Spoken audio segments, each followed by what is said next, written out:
Ada 5 penyesalan orang di alam kubur. Satu diantaranya, ketika sudah dia gosok meninggal arwah, dia gosok matanya, dia buka, kata dia, saya di mana? Kau sudah meninggal, dah saat. Saya sudah mati. Iya. Ya Allah, hidupkan saya kembali ke dunia sekejap saja, kira-kira 1 menit lah kalau boleh. Ya Allah, kembalikan saya ke dunia. Untuk apa? Sholat bukan, puasa bukan, haji bukan. Saya hanya ingin berkata, ya Allah, semua hartaku aku sedekahkan fisabilillah. Kenapa bukan minta sholat? Karena sholat hanya bisa dapat pahalanya ketika kita masih sholat. Haji hanya bisa kita dapat ketika kita haji. Puasa hanya kita dapat ketika kita puasa. Tapi sedekah, meskipun sudah tulang belulang hancur, kita tetap mengalir. Itulah yang disebut sedekah jariah. Keliru Bapak Ibu yang Allah kasih rezeki, Bapak tidak bersedekah. Keliru. Dan alhamdulillah, makin bersedekah, Allah makin ganti. Maka almarhum almarhumah, insya Allah lapang kuburnya karena ada sedekah beliau. Yang ketiga, yang akan menolong kita di alam kubur adalah ilmu yang bermanfaat. Almarhum almarhumah, beliau suami istri, tokoh pendidikan. Itulah ilmu yang bermanfaat. Ketika diajarkan ilmu hukum kepada mahasiswanya, diajarkan tentang keadilan, lalu anak mahasiswanya menjadi pengacara yang membela dan menegakkan keadilan, selama itu juga amal-amal akan mengalir.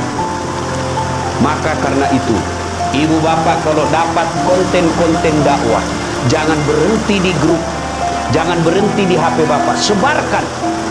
Bapak punya 10 grup WhatsApp, satu grup 100 orang, kirim, 1000 orang yang terima. Kalau ada yang mengamalkan 5 orang, selama 5 orang itu amalkan, bapak dapat pahala seperti pahalanya penceramah tanpa mengurangi pahala penceramah. Ilmu yang bermanfaat adalah yang bisa menyelamatkan kita di alam kubur. Inilah 3 yang akan terus mengalir meskipun kita sudah di alam kubur, bahkan sudah habis tulang belulang kita. Anak yang soleh dan soleha, sedekah harta, kemudian ilmu yang bermanfaat. Dan orang yang ada di alam kubur sekarang masih transit, belum sampai surga, termasuk Rasulullah Muhammad SAW. Dan siapa yang paling menderita di alam kubur? Kata Nabi, orang yang paling menderita di alam kubur nanti adalah al-mutahawilu bis sholat, yang menganggap enteng sholat. Saya mau tanya, bapak-bapak, kalau pergi merantau ke Sulawesi Selatan, ternyata bapak tidak nyaman di Sulawesi Selatan, ada pilihan? Ada? Ada. Balik lagi ke Jakarta. Saudara-saudara dari Jawa merantau ke Sumatera, ternyata di sana tidak bagus. Ada pilihan? Ada. Balik lagi ke Jawa. Mangan orang mangan, yang penting ngumpul.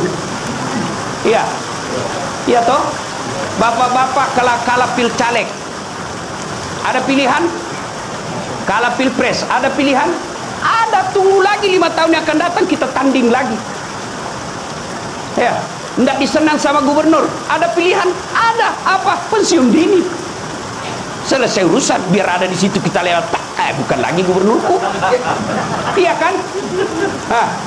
Ibu-ibu, suami cerewet, suami kasar, ada pilihan bu? Ada. Pulangkan saja aku pada ibuku atau ayahku.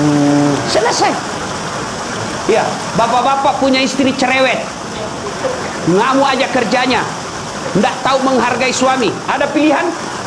Ada. 2 pilihan, 1 tambah jadi 2, 2 cerai. Ada pilihan pak. Maknanya bapak menderita di dunia masih ada pilihan.